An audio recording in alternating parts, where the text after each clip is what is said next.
We have Jonathan's here. Is he? Okay, great. we're good. If I may I remain at the table and he can just come up for this Yes, part? please. Okay. So Jonathan, we'd like to invite you up.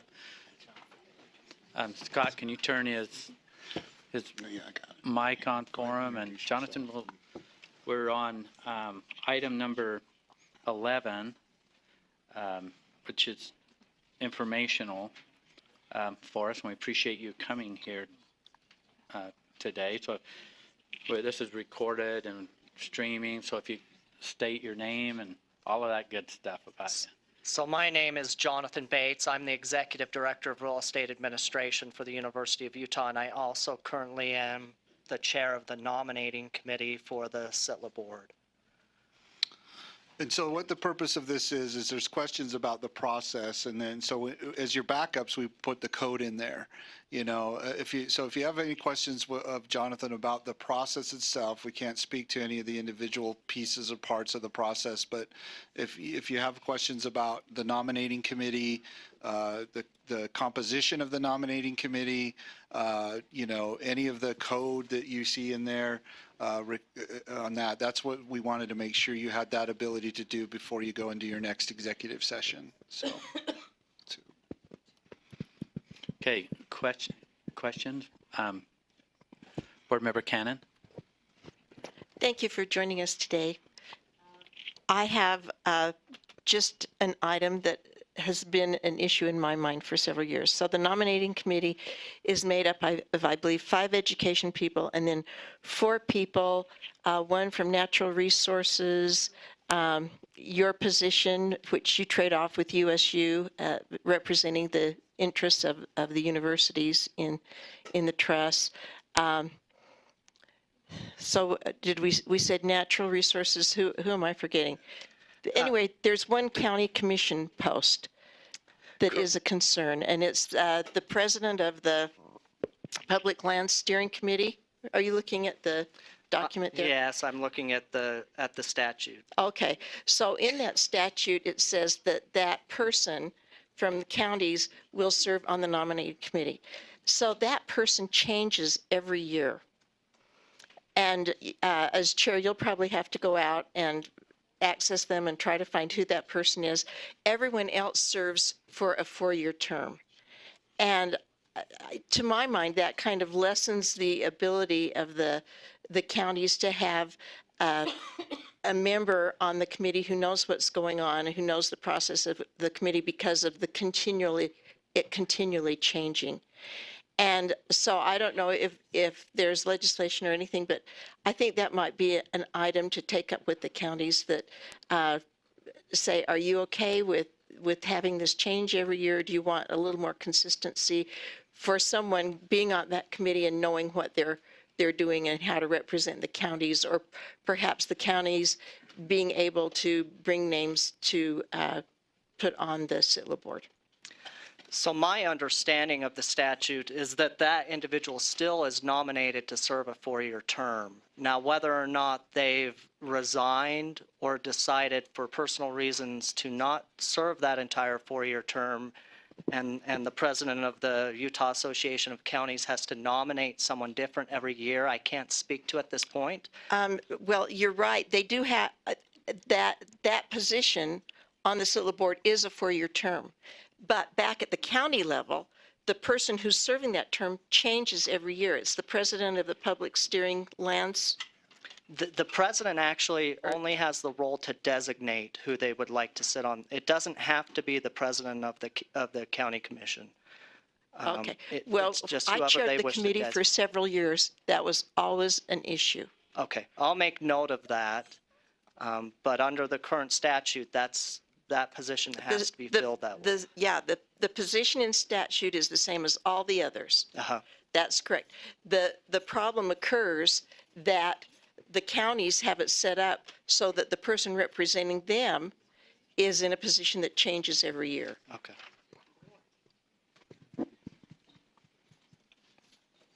Okay. Board Member Wright. Would a SITLA board member or a member of the SITLA nominating committee be violating their fiduciary duty to take environmental concerns into account when making their decisions regarding SITLA? In my opinion, no. I think that the obligations, at least as I carry them in my role, is to weigh all opportunities for revenue generation for the trust and weighing those with also the longevity and the care of the asset. As far as the nominating committee has some very specific attributes that they're looking for in candidates. And those attributes have to do with qualifications around areas of expertise, such as non-renewable resource management, renewable resource management, real estate. And then they complement that with other areas such as business, investment banking, and finance. But I think, and my experience has been that we take environmental issues and sustainability very seriously as we interview and select these candidates, in line with their expertise around ways to effectively monetize the SITLA assets. Okay. For any further questions or comments?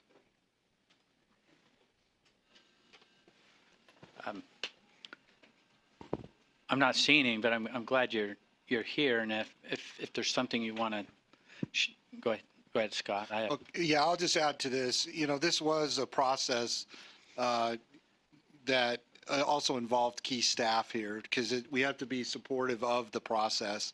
And so I just want to make sure the board is aware that Sybil Child was instrumental in supporting the process, of the nominating committee and all that too. Of course, I involved myself because of my link to the HRM.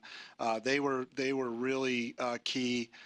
Corey Stevens within DHRM, getting the announcement out, going through the process and managing all that too, because by the code, it does say that we will provide staff to the nominating committee to support the process. So I don't think we could have gotten here as efficiently as we did and effectively as we did if we didn't recognize the fact that there were key staff members, both within DHRM and our own staff, that helped this process along too. Do you have anything about that? Or? So what I would add about staff is that they have been exceptional in their support to the nominating committee and to the process. I know that several members of staff applied for the position that we were recruiting for. They acted professionally, and it's been a privilege to be able to be involved with the process, and I would compliment Scott and his team on the excellent support that they gave us. Thank you. Can you speak briefly on, okay, we've had this process. Hopefully good outcomes come from this, and over time we have a great director that serves for some time. What's your next challenge as chairing what's your next challenges within your committee that you see coming up? So I, through my involvement with the committee, I've always seen the primary role as selecting the board members to serve on the SITLA board.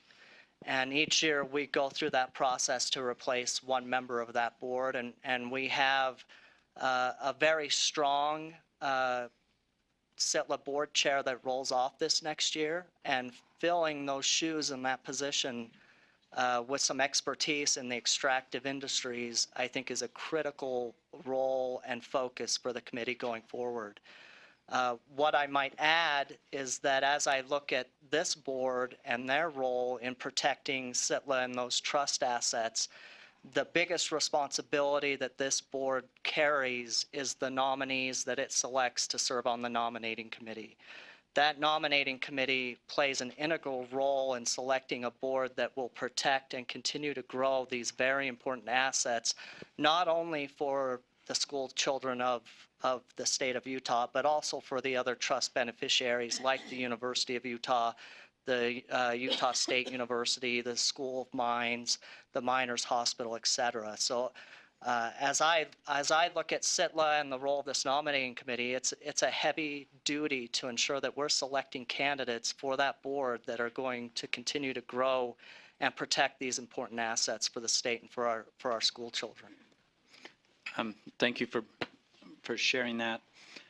So replacing as that, and he's done a fantastic job. He's a heavyweight in making great things happen within SITLA. But as you're replacing that chair, replacing another member, when will that conversation start, or when will your next round of work begin? And So we typically try to hold our first meeting in January. We are still waiting to call for our first meeting based on some nominees that are waiting, I believe, still for the governor to finalize.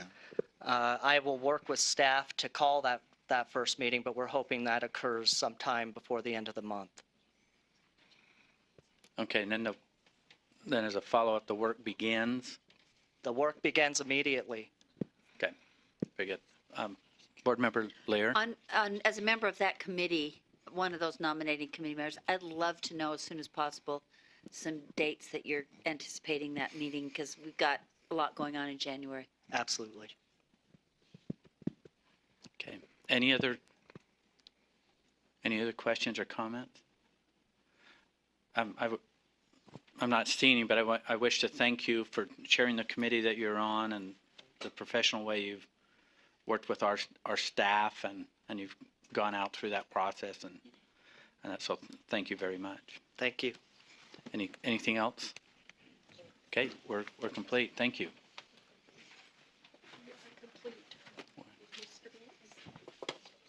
Where did that come from? Okay, next what we're gonna do is we're gonna break for lunch, and then when we come back, as you're gathering your lunch, we'll seek a motion. So the time's yours to go grab your meal, take a break, and look forward to your return. Thank you. Okay, board members, we're going to get right back to our business today. And the next item of business is we're seeking a motion to go into executive session for the purpose of discussing the character, professional competence, or physical or mental health of individuals. Do I have a second? I have a motion and a second. This will be a roll call vote. We'll start with Board Member Wright. Yes. Yes. Yes. Yes. Yes. Yes. Yes. Yes. Yes. Yes, we're going into executive session. The door's open. Need a motion to come out of executive session? A second? All in favor say aye. Aye. Those opposed? Voting was unanimous. So quick, this is a good opportunity for a fast break as we...